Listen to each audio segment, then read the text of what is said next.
So while I was watching the last episode today, my girlfriend and I were watching it together, and there's that robot, Teo, right? Mm-hmm. And the whole time, I was like, I've heard his voice somewhere. I know it somewhere. Yep. And then I literally paused the episode and yelled, it's Sonic. It's freaking Sonic the Hedgehog. That's where you know him from, because actually where I know him from is Parks and Rec. Yeah, it's the Parks and Rec guy. What is his name? The worst. That guy. Yep. His name in Parks and Rec is John Ralphio. Mm-hmm. And he's like the rich frat boy. Yep. The do no wrong. Mm-hmm. Yep. What was his business? 720 Entertainment, 720 something, Entertainment right? 720. It was him. Entertainment 720. It was him and Tom's failed business. I love that everyone was just like, "Hey, what do you guys actually sell here?" And they're just like, "No, you don't get it. It's Entertainment 720. It's a service." But literally, I paused the video and went and watched the Sonic the Hedgehog trailer. Yeah. Nicole was watching it with me, and kind of the same thing happened. I was sitting there watching it with her, and then all of a sudden she was like, "Where's this guy from?" She's like, "Who plays Teo?" I was like, I don't know. I'm really bad with that kind of stuff." And she's like, "No, it's the Parks and Rec guy." I was like, "No, it can't be." And she looked it up, and it was. And it was really funny. Yeah, I don't know. It's weird seeing an actor like that in Star Wars, just because it's such a comedy actor. Mm-hmm. Yeah. Not someone I'd expect. But I think he does Teo nice really well. Yeah. Oh, 100%. Yeah. I wouldn't have it any other way. Yeah, me neither. All wings report in. HouseDog, standing by. Mother Goose, standing by. Lock S-foils in attack position. Animal Squadron ready for battle. Hello, everybody, and welcome back to the Animal Squadron podcast. This is your hairiest host, Mother Goose. And also, back in the cabin for the second episode running. Her third episode, maybe. I don't know. Yeah. Your main man, Lowtech Tuck, the Minoc, the Crate Dragon himself, the Shapeshifter. Back again, baby. I know, I can't remember if I actually left it in the episode, but I know 2 or 3 episodes we made a joke about you and me teaming up and kicking Mac out of the ship. We did it.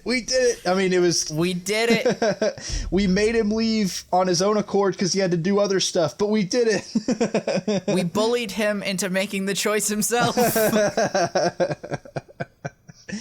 Yeah. No, our boy HouseDog will be back next week, hopefully. I honestly think it's just an excuse because he didn't want to talk about the Bad Batch. That sounds likely. Yeah. Honestly, this was a really good batch of episodes. It was a good batch. It was a good batch. It's been a good batch every time, man. Yeah, so today we're talking about Bad Batch, of course, but season 2, episodes 1 through 4. Let's see. I didn't write down 3 and 4, but I know episodes 1 and 2 are Spoils and Ruins of War, and then let me bring up the good old Disney Plus, unless you remember them off the top of your head, Tuck. I don't remember. The Solitary Clone and Faster. Oh, okay. So it was Spoils of War, Ruins of War, The Last Clone. The Solitary Clone. Solitary Clone, and then Faster. Got it. Faster, yeah. And I really liked it. I'm so happy. I'm so happy that they split the first episode into multiple episodes. The aftermath in season 1 was good, but it was so long. And we see the same thing here that episode 1, Spoils of War, and episode 2, Ruins of War. It's one overarching story, but it was split into multiple episodes, and I preferred that personally. What did you think, Tuck?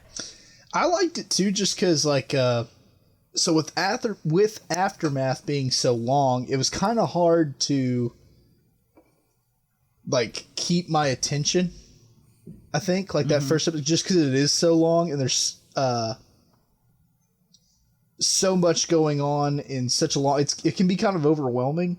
And I like this way of doing it, where you split it into 2 episodes, because like you can watch the first episode, and then if you're feeling up to it, if you're feeling froggy, you can watch the second one. But then if you've had like kind of a long day or something, you can also pause it and come back and watch the second episode tomorrow. You know?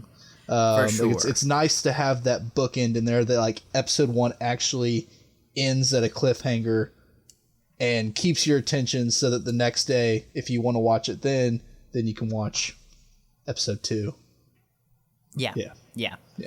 And so something I really love, we talked about this in the Bad Batch already, but something I really just wanted to point out with these first couple episodes. Again, the show is doing a fantastic job of showing the transition from the Republic to the Empire. That is my favorite thing about this show, and especially these first 2 episodes do a really great job of that. Yeah, I think so too, and especially like, for instance, we get to see Captain Walker? What's his Wilco? Ooh, Wilco. I think so. Captain Wilco, and like, you know, he kind of is like Hauser, where he's a clone that's loyal to the Empire, but, you know, is loyal, but also still kind of has some questions. He's not, I don't think, totally there yet.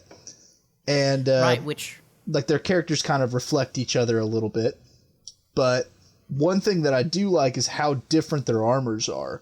Like, for instance, like Wilco, you can tell that he's certainly not near as far as his personality goes, not near as an individual as like Hauser is. And so therefore, like, he just dons the totally white armor like everyone else. Yeah. Yeah, I agree. And something else, just to bounce off your point, that, like, I really love the fact that we're seeing multiple clones now.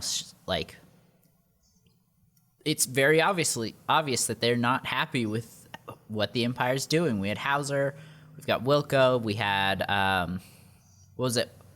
What was the clone? It wasn't Wolf. Gregor. We had Gregor. Yep. Mm-hmm.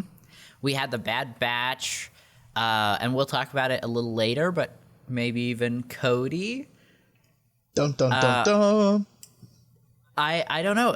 I really like the fact that, like, slowly the clones are starting to realize that the Empire isn't so great. Yeah. Yeah, it's true. And then also the surprising thing to me is several of the clones on this list that we've talked about so far have inhibitor chips. You know, like they didn't make Rex's choice to remove it. Or I guess it was Ahsoka's choice in that case. But, you know, it was like they didn't make that choice, and they have their inhibitor chip, which, you know, as far as we have seen beforehand, it makes them inherently evil, yet they're still able to logically question things. Yeah. Which is a very interesting dynamic, I think. I completely agree. Shall we get into, like, actually discussing the episodes? Yeah, let's go for it. I guess I'll open up with the beginning of the first episode, which is honestly like one of my favorite scenes in Bad Batch. I loved the Pirates of the Caribbean-esque, like, running on the beach with all the, like, crab aliens chasing after him, and Wrecker's carrying the luggage chest, and, like, he's running as fast as he can. That was just so Pirates of the Caribbean Disney to me. Just it a literally goofy is chase. the Jack Sparrow scene. Yeah.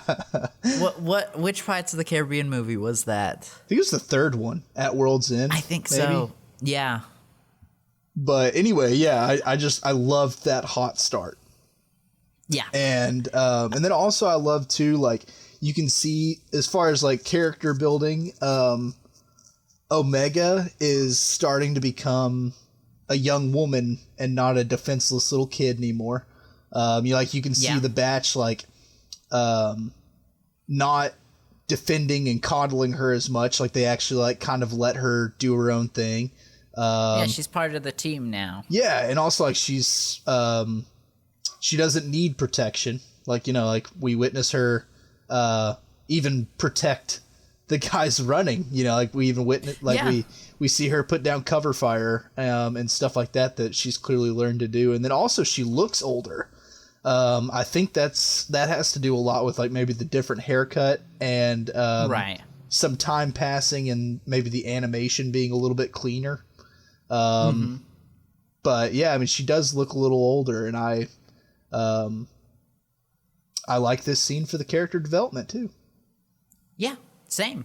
Actually, while we're talking about design and stuff, how did you feel about just the like recoloring of the Bad Batch's armor? I like how it's a lot more worn, and like you don't see like all the symbols and stuff as much. And yeah, and I think they changed some of the coloring on them, like they repainted the armor. Yeah, I could be wrong. For me, it felt, and you know, I know we're talking about a science fiction fantasy world here, but it felt a lot more realistic to me as far as this goes, because like obviously they can't have the Kaminoan or Republic armor painter paint it again. You know, obviously they can't have that, and so I really think in this situation our characters would be forced to essentially Walmart spray paint their armor. Pretty much, yeah. Because I mean, it's gonna get worn, especially with how aggressive they are, and how many falls and bumps and bruises that they have. It's gonna get worn, you know. And I like it. I think it feels very realistic and feels very honest to the story and how it goes. Yeah.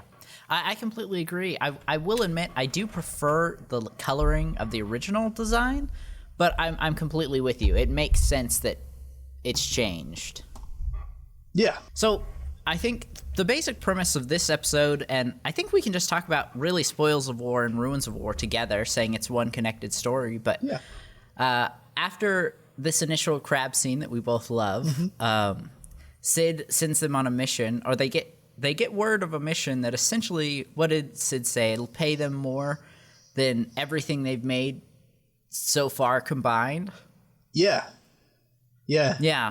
So a really, really big job, and it's to Dooku's castle actually to receive some of his war crates, which I think is a really interesting premise. Mm-hmm. Yeah, it is, but also that does seem like classic Dooku, man.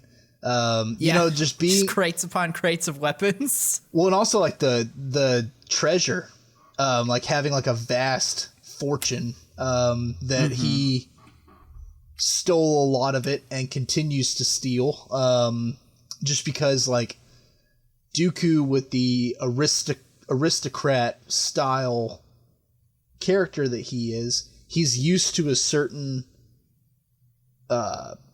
level of lifestyle, and he's going to refuse to give that up regardless of if it's a war or not. He'll just find ways to make it happen so that he can have what he wants, because he's an aristocrat. And I like that. Yeah. I think that's very true to his character, that he would have this vast fortune that is somewhat legendary hidden in his castle. It just seems like a Dooku move. And like I pointed out earlier, I really love the fact that we're getting this like transition between the Republic to the Empire, because of course the Empire would raid Dooku's stashes. Oh yeah, well, and then also like, you know, we talk about it all the time, but like the Empire and the Third Reich symbolism there, I mean that's definitely something the Nazis would have done. 100%. Like if they heard about a secret treasure or something, they were going for it, and they did. You know, like, and I think that's true to the Empire too, especially when you think about that symbolism and who they are. So I think really the only big note I have on this episode was Omega overhears Echo say it's her fault that they're in the position that they're in. Oh yeah. Which, I mean, I think he's technically not wrong, but I don't know. I just, like, all of the Bad Batch made a choice to leave. Yeah. And that's becomes very evident because Crosshair stayed. They didn't force him to go. Echo too could have stayed. But Yeah. you know, so it's not like it's all Omega's fault. Yeah, but also too, I mean, I know we've talked about this before, but also Echo is kind of he deserves to be based on like what happened to him, but he's a little bit of a dramatic emo boy, a little bit. He's a little bit of a dramatic emo boy. That's very true. and like, you know, he just kind of he gets ticked and then he just kind of comes unglued and says that, even though like I don't even think he means it. Like he doesn't mean it, but what happens is Omega still overhears it and it still causes a problem. Yeah. You know. And he says something after, I can't remember completely, but like he says it and then he's like, I'm not saying it's a bad thing or that I'd change anything, but but it is her fault. It's basically the gist of it. And yeah, I mean, I can see where he's coming from, but also like, yeah, that obviously hurts Omega's feelings. So what do you have for this episode? So really a lot of what I have is about Dooku's castle. Okay. I love getting to see the castle again. I loved getting to see that big throne room again. Mm-hmm. And getting, especially like, oh, go ahead. The glass that's broken. Yes, yeah, the stained glass windows and stuff. A really nice detail. Yeah, loved getting to see that. I loved like getting to see behind Dooku's desk, like all those buttons and levers and crazy stuff back there. You know, that was cool. And then also like I love the fact that he has like a secret trap door. Dooku did like built in underneath his desk. Like that's such a Dooku move, man. It's such a Dooku move. Ready for everything. Yep. And really, I mean, I can't really think of much else with this episode that was just like really noteworthy to me. But a lot of that's because it leads very well into next episode. And so like, you know, obviously they held some punches until the end. Right, which I think really we can just kind of transition into the next episode. I think everything the audience needs to know is, I'm sure you're listening to this, you've heard it, but just as a basic, or you're listening to this, you've seen the episode, just as a basic recap, they get into some shenanigans trying to steal this war crate, and the team gets separated. Yep, well actually, don't they go in separate? Isn't that the plan? Oh, they might have. Is that it's Hunter and Wrecker together. Right. And then while they're, I think they're distracting or something like that. And then Tech, Echo, and Omega are going into the like big transit car and stealing as much loot as they can. And then everyone's going to leave. Right. Was the idea, I think. But obviously it doesn't work like that. Right. And I think it's the ending of the first episode or the beginning of the second one that something happens and that the whole shipment starts crashing and everything starts falling out. And our goodest of boys and Omega are in one of them. Yeah, the big transit car, or I say transit car like basically, if somehow you haven't seen the episodes and you're listening to this podcast, basically just imagine like a railroad car, like just a real big shipping container is kind of the size thing that they're in. Yeah. And instead of like a train, it's like a giant triangle, right? Yeah, I would say it's, I guess, a lot more like a shipping barge, kind of. Yeah. Just much, much bigger. Yep. Shipping barge, big ol' shipping containers on it. Flies in space, go boom. Yep. And then something happened. Shipping container fall. Ah. Luckily, Echo was able to essentially turn on whatever the specific crate that they're in, was able to turn on some boosters on the bottom to slow them down. Yep, which but Omega they definitely still crash. Which Omega knows. Isn't it Omega who knows that's going to happen? I think so. She's like, yeah. oh yeah, like we're far enough in the atmosphere that it'll. Oh yeah, because she's been studying different ship specifications because of tech. Right. Yeah. Yes. And oh yes, and yeah, go ahead. I think I said Echo, but I did mean Tech earlier, because Tech was making her. Because earlier in the episode, she asked, "Are you going to let me fly this thing?" And he's like, "Have you memorized all the ships?" Yep. Mm-hmm. Which, so obviously she would know how these shipping containers work. And so she's like, well, we're far enough in the atmosphere to where the boosters should kick on and we should land safely. And then nice. It's a long period of time and both Echo and Tech are like, are you sure? Are you sure? As they're just like plummeting toward the ground. Mm-hmm. And then like at the last possible second, the boosters kick on just in time for them to slam into a tree and then go off a cliff and just be like precariously on the cliff. Yeah. And then really, I think the clone troopers that are there, and I think is it just clone troopers or was it clone and TK troopers? I think it's a little of both. Yeah, I figured. I can only remember clone troopers, but I'm sure it's both. Yeah, it's confusing in the white armor. I mean, I get why. Especially... But, yeah.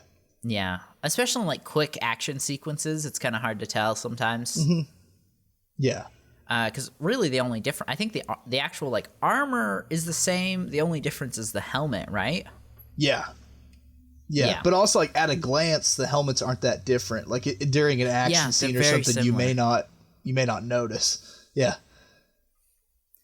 Yeah, when my girlfriend and I were watching the episodes, I was trying to, like... find a scene that had both of them at the same time so I could point out and be like, okay, those are TK troopers, those are clone troopers. Mm-hmm. They're similar but not the same. Yeah, one's human one's human and aliens and other stuff, and then one is just clones. Yeah. Which, not that we have to dive into it now, but we definitely need to have an episode where we talk about Palpatine and the fact that most of his stormtroopers were humans, and all of the leadership was human. And but on the other hand, though, in Star Wars, though, I mean, the galaxy is disproportionately human, which I mean makes sense. We breed like rabbits. Yeah. I mean, in Star Wars lore, like humans outnumber everything by quite a bit. Yeah. Like multiple planets of just humans, while there might be one planet of Twi'leks. Yeah. But on the other hand, though, I mean, I would have to think there's gotta be some alien stormtroopers. I would think so. Oh yeah. Because there's certainly alien comics, Imperial leadership. I know there is. In the comics, there are a couple that are like very clearly aliens, like. It's stormtrooper armor, but maybe they're like twice as big as normal humans, and you're like, oh, okay, that has to be an alien under there. Mm-hmm. Wait, underwear? Oh, which comic? No, underwear.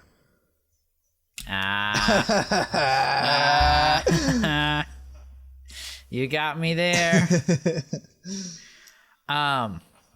So something that. Really, the only thing I had that really stuck out to me this episode was Omega and Echo kind of have a little discussion while it's all going down, and Echo tells her essentially, just let go of the mean things I said. Mm-hmm.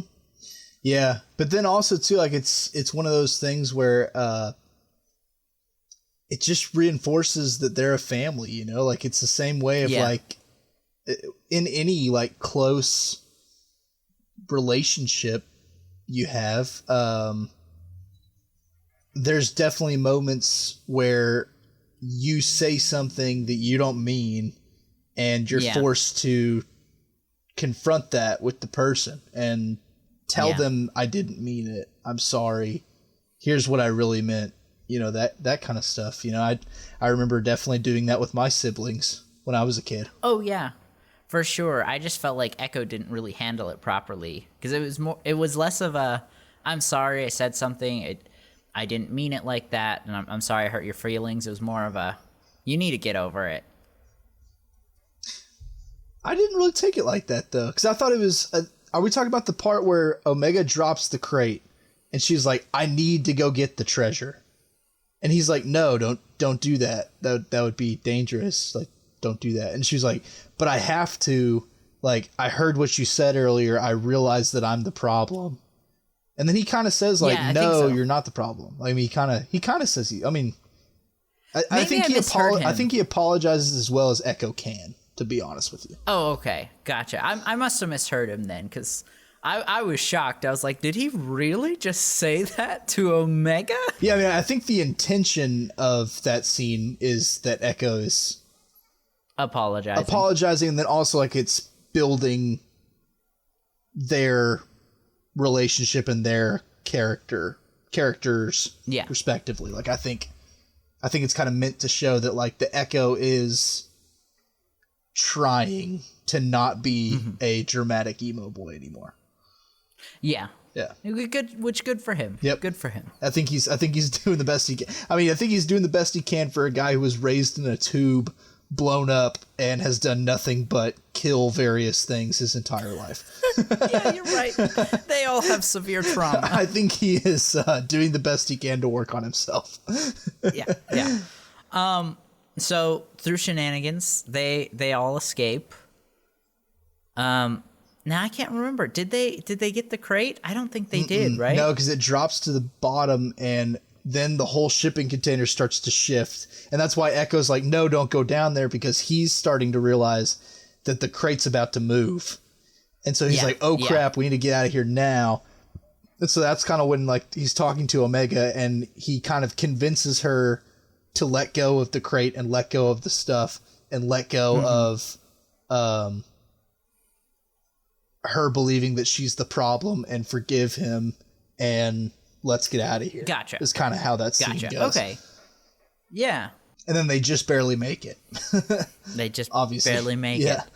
There's a lot of them fighting against the clones and TK troopers. But I don't really have anything till after they escape. What do you have? Not really. One thing I don't remember is, how does Tech get hurt? Do you remember that? I don't remember either. Oh, wait. Yes, I do. A crate falls on him. That's right. It's when they're landing. And the boosters just kick on in the nick of time. Yep, and it falls on his leg. Yeah. Okay. Yep, that's right. Then in that case, I do remember now. Nice. Yep. So all I have really is that very last moment of the episode that really stuck out to me. The officer asks the clone commander to falsify reports, and the clone says, "I'm not going to do that." And the episode ends with like a scenery shot looking away from what's actually happening, and then we hear a blaster fire. Mm-hmm. Yep, and then we just see Wilco just fall off the dam or whatever that is. Mm-hmm. Yep. It's a very powerful moment, especially it really shows how evil the Empire really is. Yeah, definitely. And then it also, again, shows, even though we don't get to know him that long, but I think it shows that even though Wilco follows the Empire and remains loyal, even despite him maybe having some questions or different thoughts, like, he still remains loyal, and that would be seen as like an evil thing or like a bad thing, but it does show that he has strong character too. Yeah, because he's like, what, falsify reports? I would never do that. Like, that's horrible. Like, I'm not going to do that. Yeah. That's against my moral code, you know? And shows us a lot about Wilco too. R.I.P. Falsify reports. That's not very good soldier follows orders of you. Yeah, exactly. And yep, he pays for it. Well, shall we move on to the next episode? Oh, before we do, Okay. Just getting into some of the meat of like when they're escaping, like whenever they escape the crate, they run into the old man, and the old man.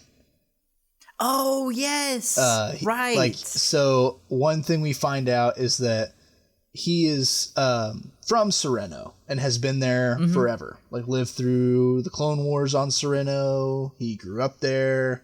He had a family there. All that stuff. And he reveals that the way that Dooku got that fortune was by stealing it. Pretty much. By just taking it by force. And that Dooku and the Separatists were a big tyrant. And again, I love the theme that Bad Batch has been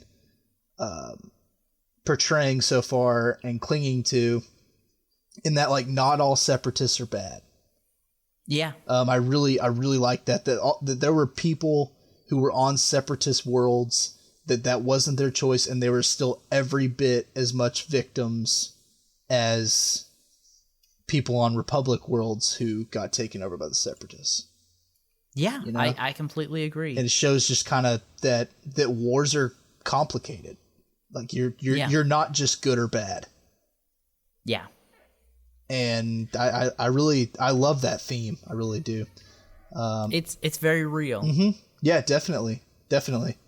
And another thing I like about this part of the episode is that one thing that I think it does as far as building Tech's character, because like we've talked about, like Tech, especially in season 1, and actually I'm sorry, I'm pronouncing his name wrong.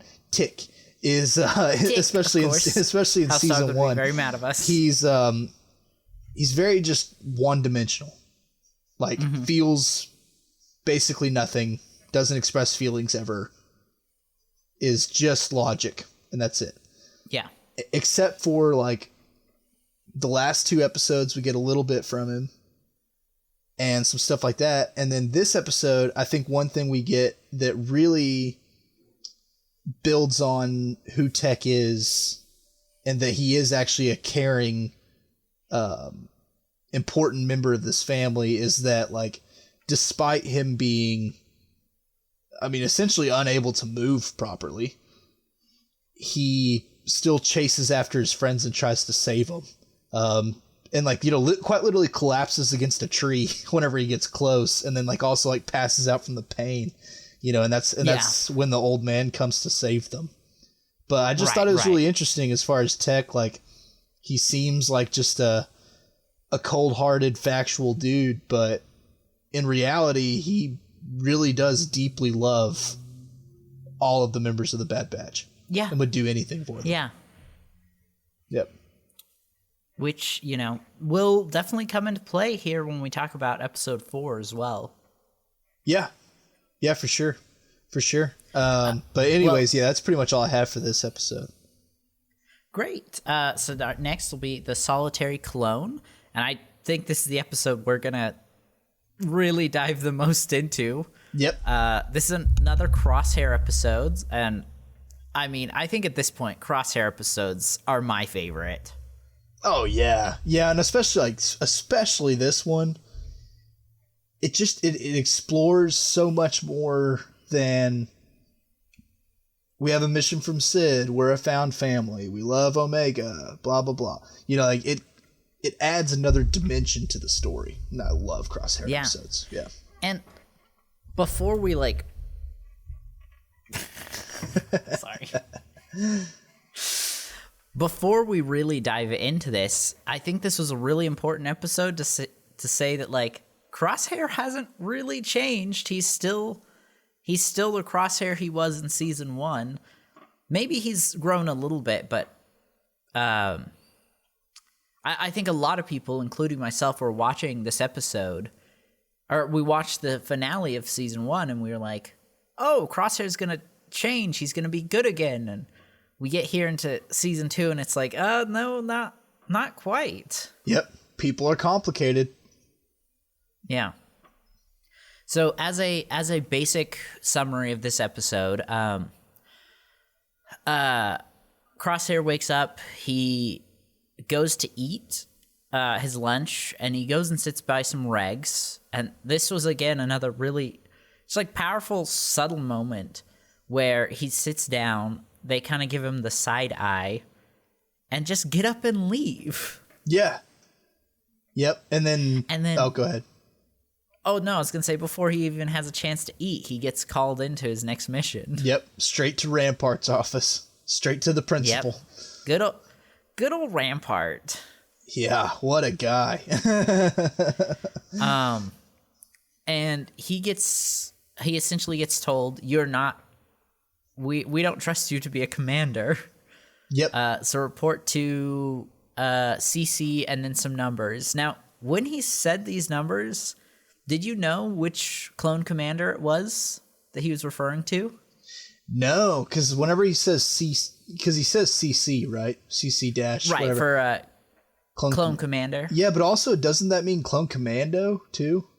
Oh, maybe. And so honestly, I thought that it was just going to be some new clone commando or a new clone commander that we hadn't seen before. Like, I just thought it'd be like another character. Like, maybe we'd get to meet somebody else, which would be awesome. But I was certainly surprised to find out who it really was, and I was very excited. Me too. I was just like, oh, I didn't even realize in the moment it was going to be a clone. I was sitting there thinking, oh, they're going to put Crosshair underneath a human, and that's going to make Crosshair so mad. Dude, that's some sitcom material right there. Talk about a buddy comedy. Yeah. That'd be perfect. The ultimate enemies to lovers arc. But yes, we get the reveal. I don't really have anything up to the reveal. Oh, I mean, I guess we should talk about what's happening. There's a planet. I literally just finished watching this episode. Do you remember what the planet's name was? Oh, dadgummit. Here, I literally, like, I caught up today. Like, I've read the word. I watched the episode. I've heard the name. I want to say, isn't it like, is it? All I can think of is Dixon, but it's not. It starts with a D. It's close. Well, I'll look it up. Why don't you fill the audience in on kind of what's happening on the planet and why Crosshair and this mysterious clone need to go there? Oh, okay. So the mission is pretty straightforward. Essentially, there was a clone. I mean, not a clone. An Imperial officer and his unit that were dispatched to this planet that Elijah will give you the name of momentarily, to put it under Imperial rule and do whatever they need to do to accomplish that, because apparently there's a rogue governor who just refuses to be under Imperial rule, and her name is Ames. Yeah, because the officer just shows up and essentially says, hey, actually, I'm the governor now. Yeah, and then we learn that Ames has been reprogramming pretty much a whole droid army. I mean, she pretty much has like a full battalion of different droids. I mean, she's got B2s, B1s, so like, regular battle droids and super battle droids. She's got droidicas, and it's all led by a tactical droid, which I thought was really cool that we got to see again. And and basically she takes the Imperial officer and his unit captive and essentially is using them as ransom or potentially an example to the Empire that the people of this planet won't be governed. They will not submit to that kind of authoritative totalitarian rule. So the planet is Desix? Desix. Yep. And then it's actually there. This all takes place in Desix City. Oh, okay. But yeah, they want to be an independent planet. Yep. And we learned. I think I'm sorry if you said this and I missed it. But they were a separatist planet. Yep. Yeah. I didn't know if you wanted me to respond or if you were still going. Sorry. Oh no, that's okay. So yeah, Crosshair gets this mission and he goes to meet up with this clone commander, and it's our goodest of boys, Cody. Aw, yeah. And also, his new armor is cool. Like, I never thought... It's really cool. I never thought just replacing orange with gray would look as good as it does. Right. It's awesome. Actually kind of liked it better than the original. I do too. And also, I mean, I am a little biased because my favorite regiment of clone troopers is definitely Wolf and the boys, the Wolf Pack. Yeah. I mean, I love that armor. Like, that gray on white with black just looks sweet. And Cody kind of looks like that too, which I found to be dope. Yeah, I noticed that as well. It looks really good. Yeah. Yeah. And then also, like, one thing I like too is the setting of their first meeting, Cody and Crosshair, how it's a Clone War veteran monument. Did you notice that? Like, and it almost looks like, I don't know where everyone's listening from, but here in America, we have a Vietnam War memorial that's a large wall with the names of everyone that died in that particular war. And this monument pretty much is a copy of that. And I thought that was so cool. Like, just a big wall with names written in Galactic Basic and a giant statue of a clone trooper. Like, I loved seeing the Clone Wars monument. I just thought that was awesome. So the question is, do we think they used the clones' preferred names, or do you think the Empire wrote in the clones' numbers? See, I think personally that it was probably paid for by the Empire as kind of a hey, we're all one. Here's something so you guys don't riot. You know, I think it was kind of a gift. It was some hush money, kind of. And so, honestly, I think they would have used the names to in an attempt to keep the clones happy. Yeah, and I'm sure it has. Do you think it's just the clones, or do you think it has other, like Republic military officers that died in the war? I think names as well. I think it'd probably be both, or maybe it's part of a large like memorial complex where maybe they have a different monument for the humans, or I don't know. But and then also like oftentimes projects like that are also partially privately funded, which I think also adds to they probably use the clones' names because I'm sure like the people funding it, those rich like former Republic people would probably not stand for using the numbers since that was such a big deal. Yeah. Yeah, no, I agree. So I think, really, I mean, we can go more detail if we want, but a lot of this episode is just Cody and Crosshair being awesome.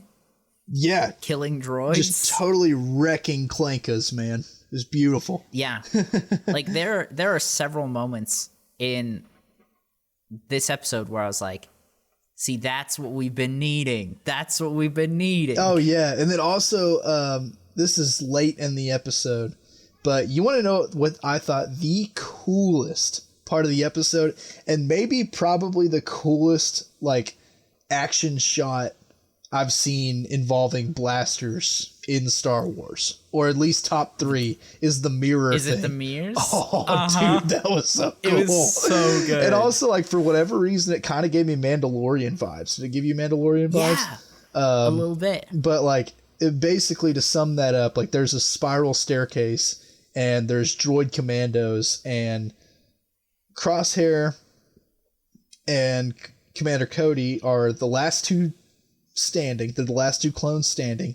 Everyone else is dead, and they still are trying to accomplish the mission, and they're going up this tight spiral staircase while droid commandos are fighting them. They're fighting hand to hand, and these are tough droids, and they're fighting them, and they're still, and they realize that the only way that they're going to win, or the easiest way for them to win, is by taking out the tactical droid. And so Crosshair gets an idea for Commander Cody to throw a series of mirrors up the spiral staircase as they're going up.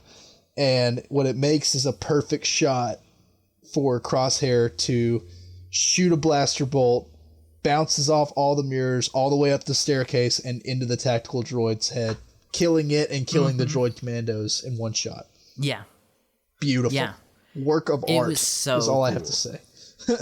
And another moment before that was, I think there were a couple moments, like Crosshair shoots directly down a tank's, what would be the word to call that, muzzle. Tech? Yeah, right down the tank's muzzle, blowing up the tank. There was another shot where I think Cody threw a grenade, stuck it to a battle droid.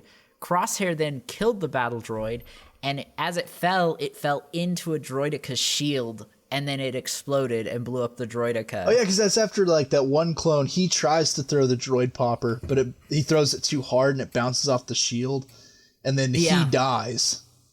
And then Cody throws it, and awesome. Yeah, like Cody and Crosshair just work so well together. Yeah, and honestly, like I kind of wish that we would have gotten some of that in Clone Wars. I mean, I know it's obviously too late for that, but it was so neat.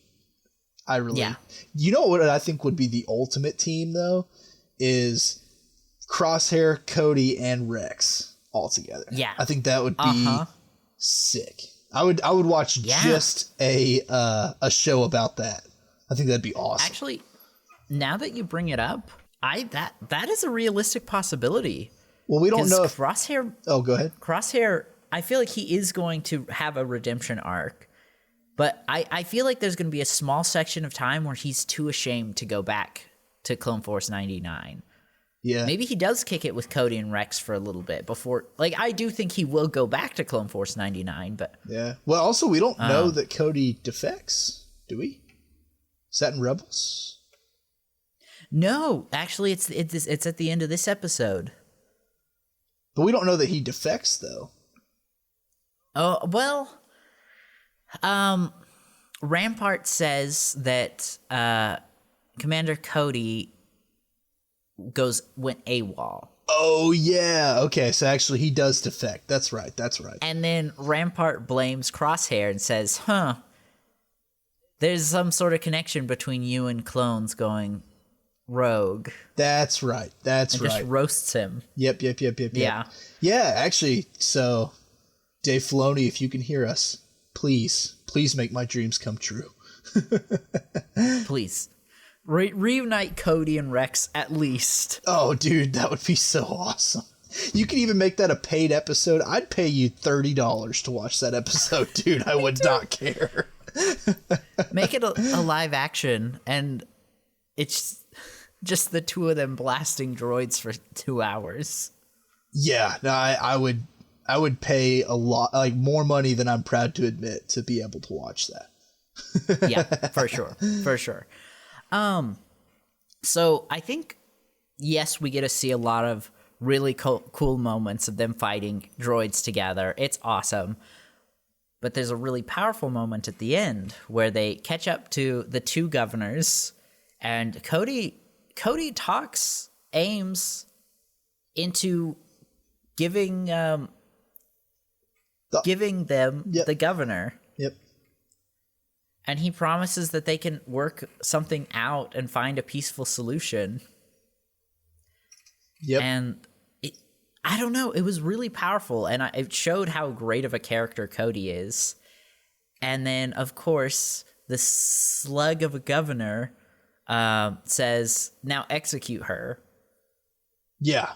Which, of course, Crosshair, being the good soldiers follow order kind of guy he is, kills her. Yep, just immediately.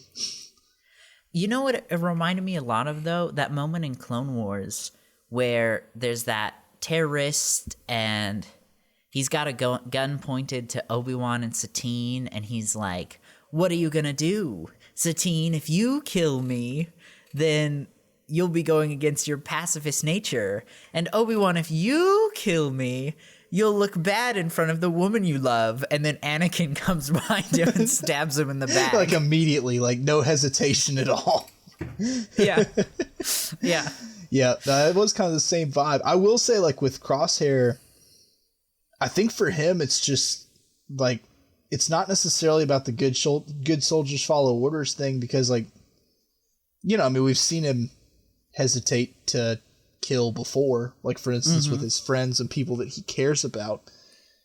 But I think honestly, just outside of his family, like outside of the Bad Batch, I just don't think he really values anyone. You know, it's like really killing her, I don't even think probably made his heart race or anything. He probably felt nothing when he did it. Yeah, and honestly, I think he's starting to get desperate for this to work. Yeah, I think he's starting to realize that his options are pretty limited.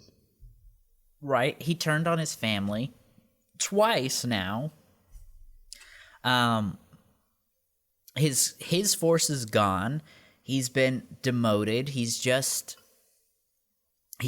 needs this to work. Oh, something else I wanted to point out. He was on that Camino wreckage for 32 rotations, so 32 Camino days before he was rescued.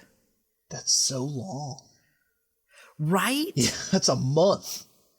Yeah, just chilling. My gosh. Just chilling. Well, yeah, and also, I mean, where's he going to go? Other than that, you know? Yeah, that is true. That is true. That's but horrible. The fact that he's still loyal and he still wants this to work. Like I was saying, I think he's desperate now for this to work and for him to feel validated that he's doing the right thing. Yeah. Yeah.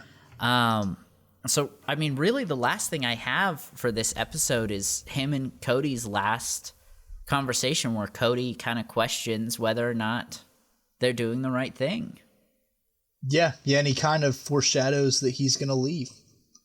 Yeah, and then we get AWOL Cody, which I really hope we get a conclusion to Cody's story, and there's not going to just be some blurb from Rex later that's like, oh yeah, Cody was on his way here, and then he got shot down. Yeah, which actually, I will say, one thing I do find kind of interesting is, like, as far as the bookends, I'm just now thinking about this, but, like, talking again about that Clone Wars monument that they're in front of. Yeah.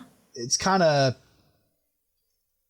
not ironic, poetic, I guess, that's really where he admits that he is questioning what every single one of those men died for. Yeah. You know, and that's why he leaves. Like, he realizes that this is not what they died for, and this is not who he is anymore. Yeah. And I thought that was very powerful, that it was specifically in front of that monument that scene was shot. I thought that was beautiful. Yeah. I open where I close. What? I open where I close. Oh, I open where I close. It's a phrase. Yeah. Yeah. I got you. Also, something I wanted to point out that I forgot, Ames, she specifically pointed out that Dooku told the Separatists that the Republic was going to fall and turn into something worse. Yep. Like, the fact that he manipulated them with the truth is just such a, like, tell for Dooku's character. But also, did Dooku know that?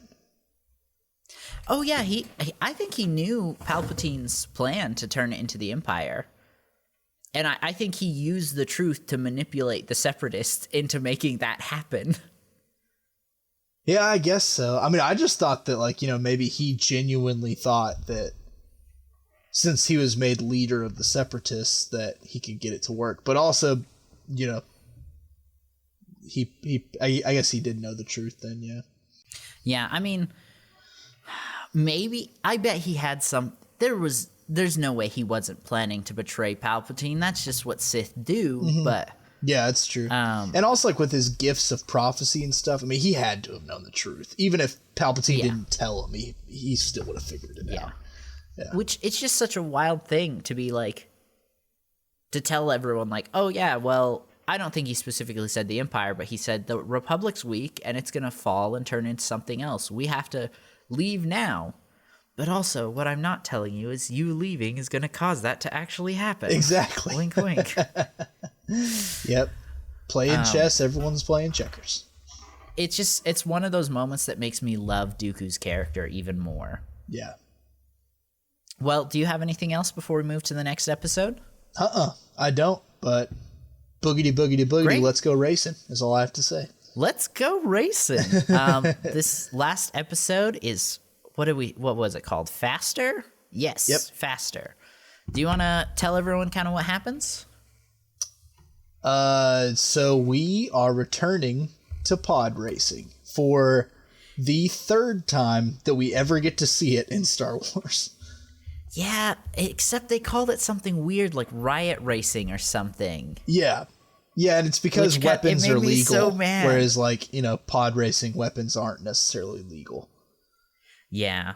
But it's pod racing with guns. You're right. Yeah. But it's still sick. Like, it's like, honestly, this is probably like one of my favorite Bad Batch episodes. It's definitely my favorite filler episode, for sure. Me too. And essentially what's going on is Sid has a racing team, and her guy is Teo. Love Teo. We do love Teo. Teo is a egotistical, arrogant, comedic droid. He is hilarious. Just because of the irony of the things he says. I mean, he just has no idea what's going on outside of racing, and that he's the best at racing. And I love it. I love Teo. It's very funny.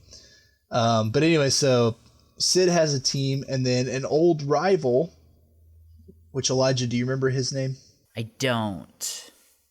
But I will look it up. I actually have the episode description up on my phone. Oh, gotcha. Grinny Meligini. So I guess we'll just go with Meligini, I suppose. Yeah.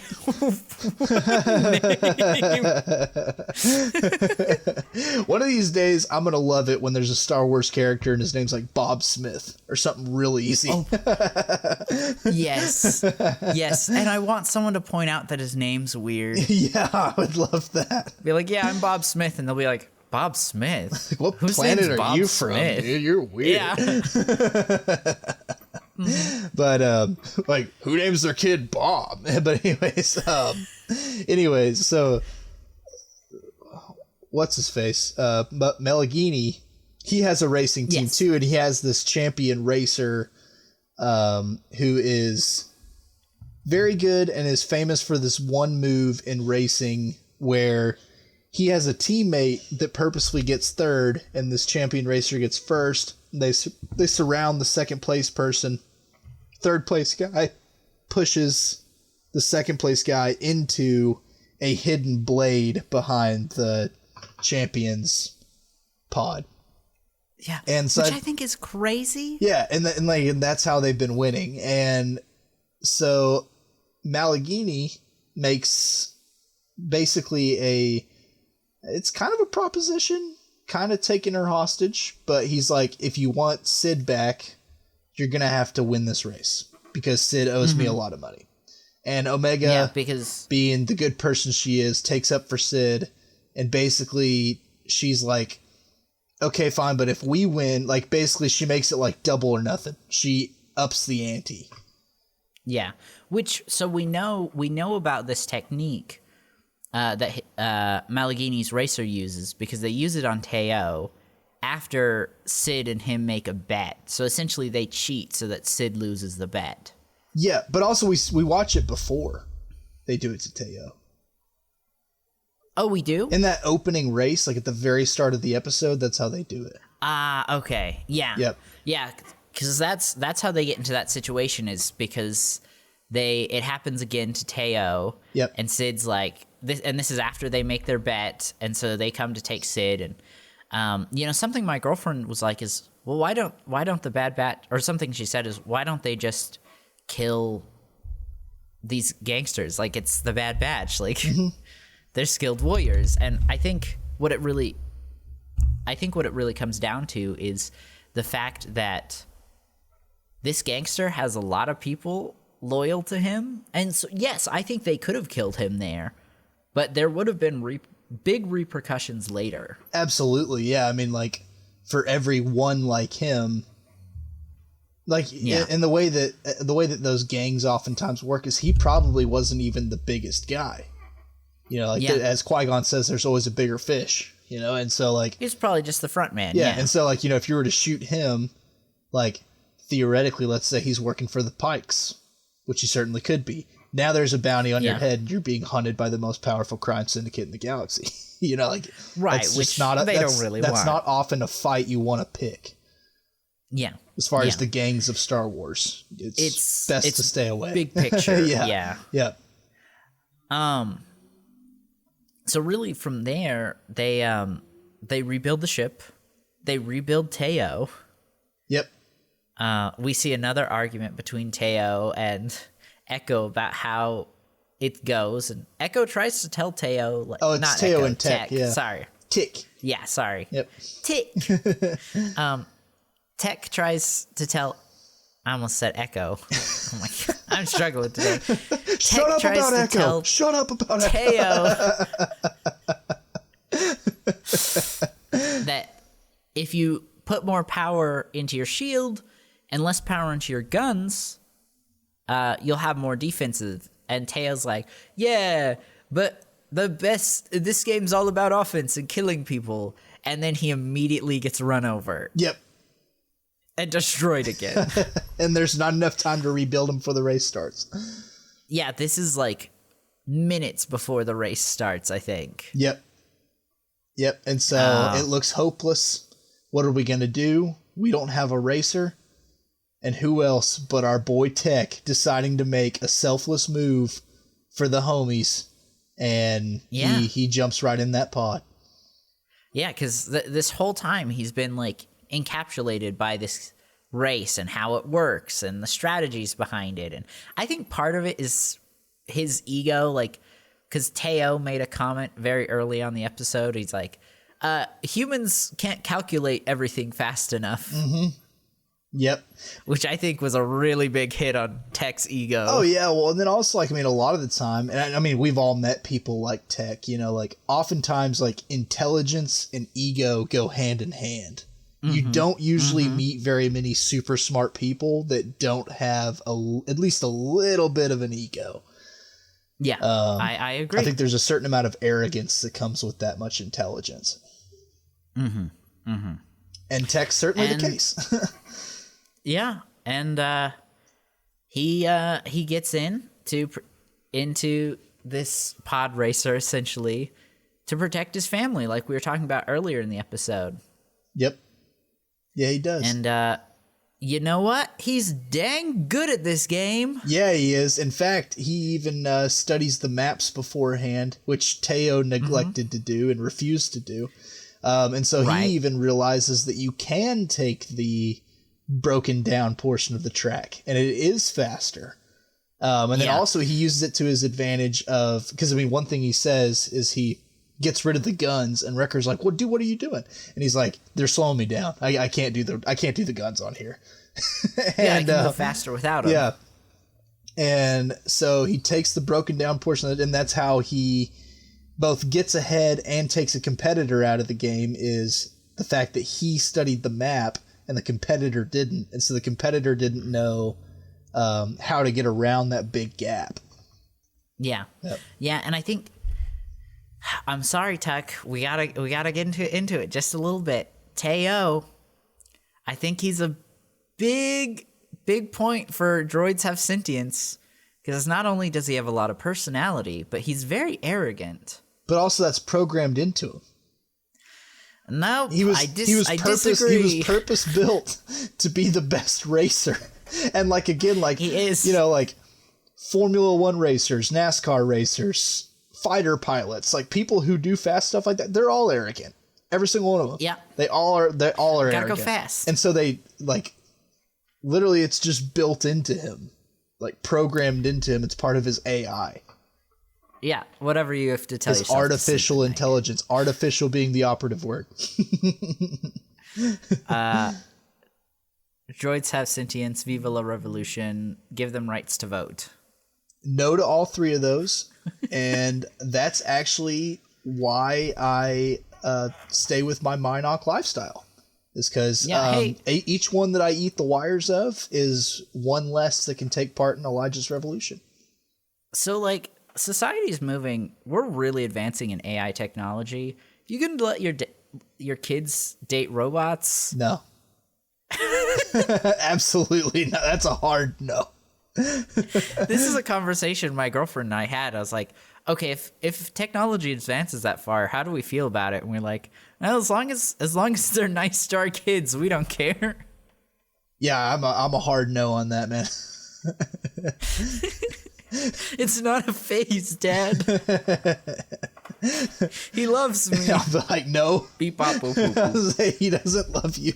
He just does what he was programmed to do. He's a cold calculator. You don't need him.